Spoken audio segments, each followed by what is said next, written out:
Well, we're back at the Nevada Northern Right. and still messing around over here.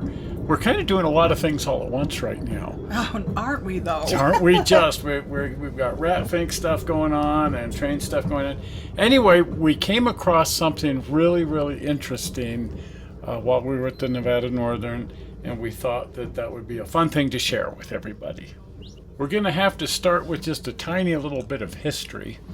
Good. Good, I but love it. this became a historic site in 1986, as I recall, when Kennacott Copper donated the whole thing to the city of Ely, and then they started running trains in 1987. Nice. So the really incredible thing was that there was this steam locomotive, Nevada Northern number 40. Right. And it had been stashed in the engine shops at the Nevada Northern since it was retired in the 1940s. It was supposed to be scrapped out. Yes. And there's this whole wonderful story about how it didn't get scrapped out. And so they just kind of kept it on as the mascot of the railroad, if you will. Right. And they ran a couple of special trains in the 50s and 60s. Oh, neat. And then they stopped running it entirely until 1987, Oh, really? when it became part of the Nevada Northern Railway, the new historic railroad owned by the city of Ely. Oh, fun. And so, me being me, starting in 1986, before they were even running the locomotive, I started coming out here and taking pictures and talking to everybody and trying to stick my nose into everybody's business. That doesn't surprise me at all. And then I was out here when they first started running it. And these are some of those very first runs in 1987.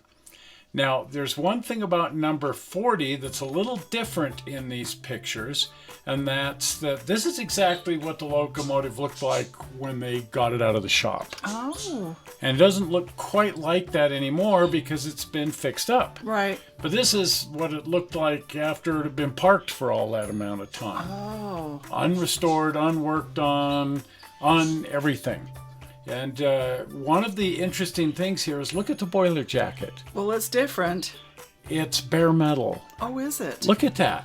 Wow. So there was a process used on early locomotives called Russian iron. And then there was a duplicate version called American iron. Russian iron was a powder that would be put on bare metal and then baked into the surface, where American iron was more like stovepipe or gun bluing. I see. And I've been told by people who are in the know that this is American iron. Okay. And it's actually a green American iron, although this picture isn't doing it justice. But notice how the little rivets are bare copper. And then it does look sort of like stovepipe or something on the Right. boiler. And then there's those bands going all the way around it that hold all that metal in place. And underneath that is asbestos. Oh, gee. Asbestos insulation, and all that had to be removed, of course. And but it was so great because for the first couple years out here, at least for the first year and maybe for the first two, this is how it was operated, just as it had been operated going clear back into its early days with its bare metal boiler finish. Now, when it was first built, it would appear, this is a builder's photo, it would appear that the jacketing was a much lighter color It sure looks like it. and was always said to be green. So apparently it was originally a lighter green, Something. but the boiler jacketing has to be replaced all the time. It rusts.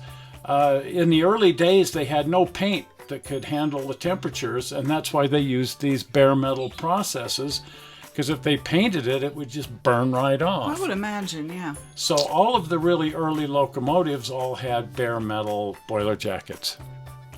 So I'd always heard about Russian iron and American iron boiler jackets, but this was the first time I'd ever seen a locomotive that actually had one. Oh, that would be so neat. And so that was part of the great excitement of coming out here in 1986.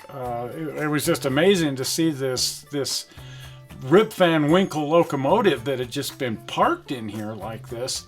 but to see it virtually in its original condition, or at least the condition it was in like 1941 when it was pulled from service and basically just parked. Wow. Except for a couple of special excursion trains. You have some great pictures here. Well, and you know what? I've got something like maybe 5 hours worth of video. Oh my. Well, you know me. I took stills, but mostly I was shooting video. Well, who wouldn't? This is really photogenic. 1986. I was using a professional camera, but by 1986 standards. Now, here's a fun picture. This is Ruth. Oh, really? Yeah, the train doesn't go to Ruth anymore. No, it does not. No. At that time, it went all the way to Copper Flat. Oh, wow. There was no Keystone Junction. That hadn't been built yet. Oh. And so for the first couple of years, they took the train all the way up through Ruth and up to the mine. Oh, my goodness. And we actually turned around and went back the other way from the mine. All the way to Copper Flat. And that's what's on the footage. Anyway, 1 or 2 years later, I don't know if it was 87, 88, just to clean it up so it looked better, they decided to put a fresh coat of paint on the engine. Oh. And it sort of broke my heart. Yes. Because I liked it dirty. Yeah.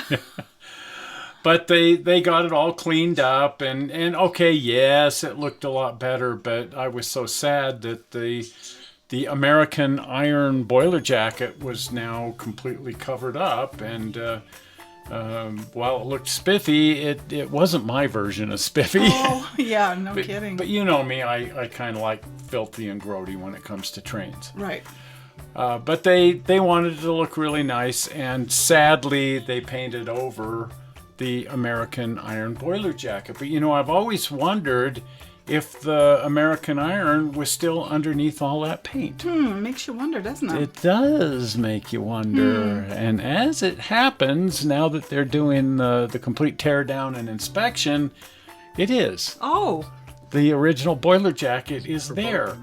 And so we got to con our way into the double super secret back spaces to see some of this boiler jacket here in the storeroom.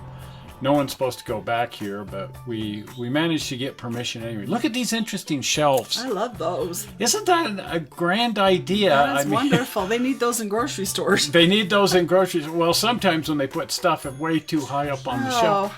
You see, the reason they're cut at this strange angle like this is so if you need to get to something that's way high up, you can just climb up it like a ladder. Isn't that something? My daughter would love that. She's kind of a shorty. I always wondered why they built them like this, and well, there you go. There it is, right there. Right. It's sort of like having a library ladder, only you don't have to roll it around. Exactly. Makes sense. And then you kind of have to see too. I'll tell you what, if you need a 5/8 inch bolt, it doesn't matter what the thread pitch is. There it is. Oh my goodness. Look at that. Everything neatly labeled. Yeah, 14, 16, 18, 20, every thread pitch for a 5/8 inch bolt. I wonder if that's where Martha Stewart got her ideas from. I think she worked here originally. Hi, I'm Nick Shareski. I'm one of the shop people down here. I don't know what you would call me. I do all sorts of different things. But I came back here to show you all a little piece of the American/Russian iron jacket. I'm going off of what you said, and I'm going to say Russian or American iron, or what Chris DeWitt Chris said was American, so, but it could be Russian. It could be Russian. We don't know. Some unique finish on the steel that makes it look pretty nonetheless. And this was the last piece that we cleaned up and made look nice, come off of 40. Everything else on the jacket had been painted black. It was just the pump. That was easy enough. It was a small piece that we could strip off and find the finish underneath. And I'm not sure who did it originally, but I'm glad they did, because now we know the finish is there, and now we know we can take the paint off. So that will hopefully be a part of the 15-year inspection that we're doing on 40, and we'll be able to clean it all up before we put the jacket back on it. So the plan then is to take the whole jacket back if you can? Yes. That's the plan. The best laid plans. That's best laid plans, yes. Yeah, but hopefully, because that would just be an amazing thing to see again. Oh, absolutely. Yeah, that's going to be a ways down the line, because we're still taking it apart. We're going to find other major issues, I'm sure. We've yet to take the axles and wheels off and everything and get to looking underneath there. So boiler looks good, but it's got a few other big things to figure out, but this will certainly be on the list of things. Sweet. So one of the most fascinating things about Russia iron or American iron is how much it changes color in light. Isn't that strange? It looks black, but when you get it out in the sunlight, depending on the angle of the sunlight, it just suddenly bursts forth with its actual color. So we shined a light on this and look at that. Oh my goodness, look at that. Suddenly there's the green boiler Oh jacket. my goodness, your original chameleon paint. And so there it is. Wow. An actual either American iron or Russian iron jacket. Neat. And if all goes well, the entire locomotive, at least the boiler, Won't that look neat? will be this color right here. This wonderful original patina. Isn't that neat? I just love it. That is so exciting. Well, if you haven't been over to the channel, please get over to the channel. And if you're not a subscriber, please subscribe. Right. And the easy way to do that is with the blue button. Are we ready for the blue button? Zoink, right there, the blue button. Well, we're not sure how you found this video on the internet. We hope you didn't find it boring. And we will see you here on Sunday with some Sunday stuff. See you then. Bye-bye.